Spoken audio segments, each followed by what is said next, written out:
சென்னை உயர்நீதிமன்ற உத்தரவை அடுத்து ஏலம் விடப்பட்ட பிரதீபா காவிரி கப்பல் பங்களாதேஷிற்கு கொண்டு செல்லப்படுகிறது. உயர்நீதிமன்ற உத்தரவின்படி சென்னை துறைமுக எல்லையில் நிறுத்தப்பட்டிருந்த பிரதீபா காவிரி கப்பல் தற்போது பங்களாதேஷின் சிட்காங் துறைமுகத்திற்கு கொண்டு செல்லப்படுகிறது.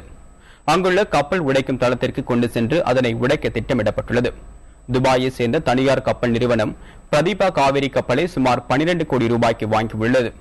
இந்த கப்பலின் என்ஜின் செயல்படும் நிலை இல்லாததால் இழுவை கப்பல் மூலம் இழுத்து செல்லப்படுகிறது. பிரதீபா காவிரி கப்பலை ஏலம் விட்டதன் மூலம் கிடைத்த தொகை ஏற்கனவே நீதிமன்றத்தில் செலுத்தப்பட்டுள்ளது.